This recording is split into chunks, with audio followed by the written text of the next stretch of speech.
اللہ مجھے کسی بچے کے رونے کی آواز آنے لگی، فرمایا میں حیرت میں گم پریشان کہ یہ کیا، اکیلی عورت تھی، بچے کی آواز کیسے آنے لگی؟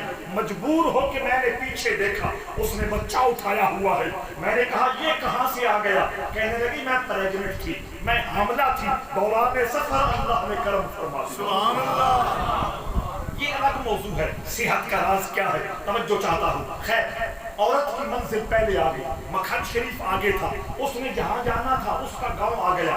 وہ کہنے لگی جوان، بہت توجہ بھائی، کہنے لگی جوان میرا گھر آ گیا ہے، میرا گاؤں آ گیا ہے، میں اپنے گھر جا رہی ہوں، لیکن یاد رکھنا ایک وقت آئے گا تیرا ولایت کا سورج چڑھا ہوا ہوگا۔ تیری ولایت کا سورج پوری کائنات میں جلوہ گر ہوگا۔ وہ عورت کہنے لگی میرا یہ بیٹا تیرے پاس آئے گا، ساتھ چلے ہوئے قدموں کی لاج رکھنا۔ سبحان اللہ اللہ اکبر کبیر اللہ اکبر۔ ہم لاج رکھتے ہیں ان چیزوں کی، یہ جو اکٹھا سفر کیا ہے اس کی لاج رکھنا۔ میں حیران اور خاموش توجہ چاہتا ہوں۔ خواجہ فخر الدین سیالوی نے فرمایا وقت گزرتا گیا، حضرت خواجہ شمس الدین سیالوی ولایت کا تاج پہن کر، ولایت کا سورج سجا کر ساری کائنات میں نور محبت اور نور عقیدت اور نور ولایت اور نور معرفت تقسیم کر رہے ہیں۔ آپ فرماتے ہیں ایک دن میں مجلس میں بیٹھا تھا، کھلی کچہری میں بیٹھا تھا، ایک جوان سامنے آ رہا تھا، اس جوان کے پیچھے وہ عورت، اس کی ماں سائے کی طرح چل کے آ رہی ہے۔ مجھے پتا چل گیا کہ یہ وہی نوجوان ہے جس کے بارے میں اس کی ماں نے مجھ سے وعدہ کیا تھا، چونکہ ولایت کے معیار پہ کھڑی تھی۔ آج وہ قبر میں ہے لیکن وعدہ یاد دلانے کے لیے اور بیٹے کا تعارف کرانے کے لیے سایہ بن کے ساتھ آ رہی ہے۔ سبحان اللہ سبحان اللہ کچھ آپ کو سمجھ آ رہی ہے؟ سبحان اللہ یہ تو 13ویں صدی کے رسول اللہ کے غلام ہیں، ہم تو رسول اکرم کی خود بات کر رہے ہیں۔ وہ عورت سامنے آئی، رسول کریم کی نظر کرم اٹھی اور آپ نے پہچان لیا۔ جب وہ قریب پہنچی حضور سروں کب اٹھ کے کھڑے ہو گئے، اس کو دیکھ کے کھڑے ہو گئے۔ صرف کھڑے نہیں ہوئے، کرم پہ کرم، کرم پہ کرم، کرم پہ کرم۔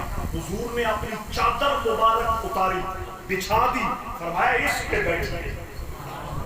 حضور کی چادر کی ویلیو آپ کو پتا ہے نا، صحابی لے کے جا رہے ہیں اور حضور کے سامنے اعلان کرتے جا رہے ہیں میں چادر رسول اللہ کی اس لیے لے کے جا رہا ہوں، مجھے کفن دیا جائے گا اور اس چادر کی برکت سے اللہ میری بخشش کرا دے گا۔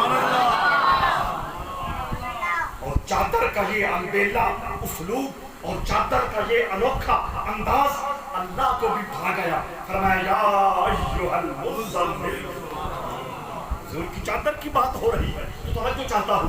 وہ حضور علیہ الصلوۃ والسلام نے چادر بچھا دی، حالانکہ بڑے بڑے صحابہ بیٹھے تھے، وہ چٹائی پہ بیٹھے ہوں گے، بوریا پہ بیٹھے ہوں گے، ننگے فرش پہ بیٹھے ہوں گے، نہیں، اس کے لیے چادر اپنی اتار کے بچھا دی۔ کسی غلام کا صافہ نہیں پکڑا، کسی غلام کی چادر نہیں کھینچی، اپنی چادر لے کے زمین پہ بچھا دی۔ کسی کی بھی تو لے سکتے تھے نا، اپنی چادر بچھا دی، وہ بیٹھ گئی۔ اور وہ کون تھی؟ اس کا نام شیما تھا۔ سبحان اللہ اس کا نام شیما تھا۔ شیما وہ ہے جو سیدہ حلیمہ کی بیٹی ہے، سبحان اللہ حضرت عبداللہ کی سکی بہن ہے۔ حضرت عبداللہ اور رسول انور رضائی بھائی ہیں، دودھ پیا ہے حضور نے ان کے ساتھ۔ وہ شیما بہن حضور کے پاس آئی، کب آئی؟ 57 سال کے بعد۔ کتنے سالوں کے بعد؟ بعض روایات میں 53 سال بھی ہے، دونوں روایتیں موجود ہیں۔ 53 سال یا 57 سال کے بعد شیما حضور کی خدمت میں حاضر ہوئی۔ حضور نے جان لیا، پہچان لیا، اور ماضی کا وہ خوبصورت منظرنامہ میرے مصطفیٰ کی آنکھوں میں چمک اٹھا۔ کس طرح طائف میں میں ان کے گھر رہتا تھا، کس طرح پیار محبت سے یہ میری خدمتیں اور ڈیوٹیاں کرتی تھی، کس طرح جھولے میں ڈال کر یہ مجھے لوریاں سناتی تھی، کس طرح میری خدمت میں اپنا سب کچھ نثار اور قربان کرنے کے لیے یہ آمادہ رہتی تھی۔ وہ سارا منظر، اس کی ماں کی ڈیوٹیاں، اس کی ماں کی محبتیں، اس کی ماں کی خدمتیں، عبداللہ بھائی کا پیار، وہ سارا منظر حضور کے سامنے آ گیا، چادر بچھا دی، وہ اس پہ بیٹھ گئی۔ دوستان عزیز کہا یہ وہ وقت ہے، قاری صاحب قبلہ یہ وہ وقت ہے جس وقت حضور یہ پیار دے رہے ہیں، یہ محبت فرما رہے ہیں، یہ اعزاز عطا فرما رہے ہیں، یہ وہ وقت ہے، یہ وہ وقت ہے، یہ وہ وقت ہے جس وقت میرے رسول انبیاء کے امام بن چکے ہیں، سبحان اللہ، رسولوں کی سرداری حاصل کر چکے ہیں، عرش اولا کے پھیرے لگا چکے ہیں۔ یہ وہ وقت ہے جب حضور فرماتے ہیں لو شئت لصارت معی جبال الذہب، اگر میں چاہوں مدینہ کے پہاڑ سونے میں کنورٹ ہو کے تبدیل ہو کے جہاں میں جاؤں پہاڑ ساتھ جا رہے۔ اے ٹی ایم تو کل کی بات ہے، حضور نے صدیوں پہلے فرمایا یہ پہاڑ میرے ساتھ چلے۔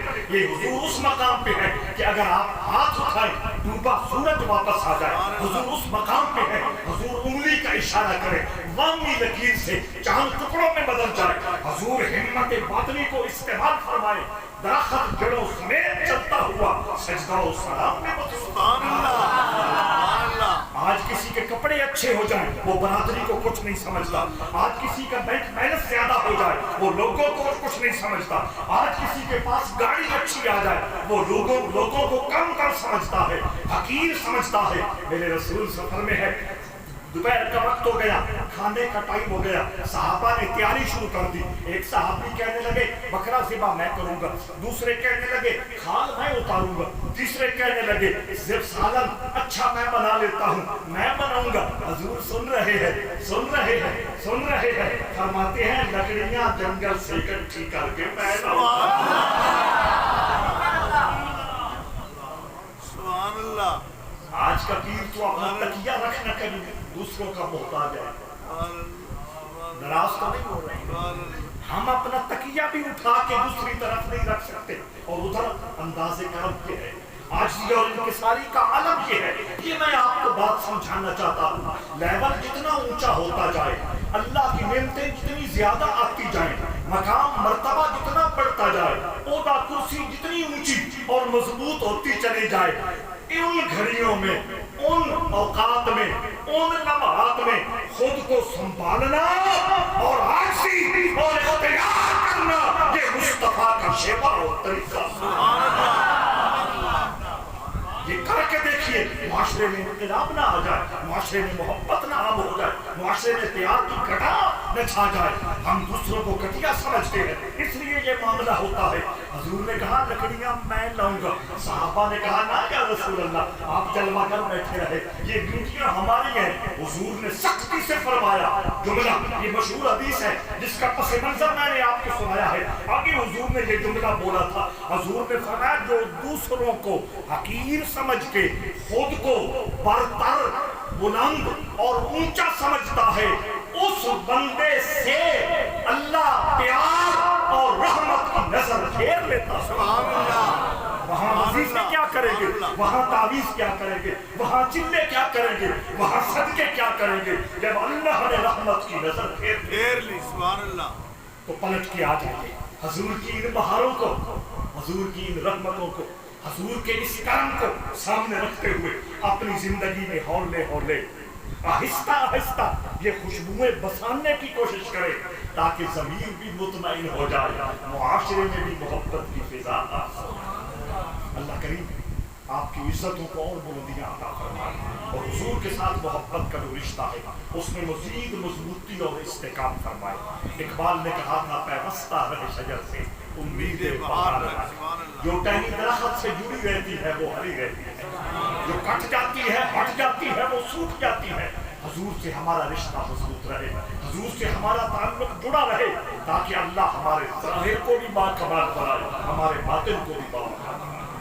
کوئی بھی جملہ، کوئی بھی لفظ، کوئی بھی حرف ایسا میری زبان سے نکل گیا ہو جس سے کسی کے دل کو ٹھیس پہنچی ہو، یا جس لفظ، جس جملے یا جس حرف سے مجھے بڑائی اور وڈیائی کی بو آئی، میں سب کے حوالے سے آپ کو گواہ بنا کر اپنے اللہ سے معافی مانگتا ہوں۔ اللہ کریم آپ کے درجات کو بلند فرمائے، اور آپ کی اس محبت اور اخلاص کے صدقے میری حاضری کو بھی اور بھائی محمد اجمل کی اس محنت، کوشش، کاوش کو بھی اپنی بارگاہ میں قبول فرمائے۔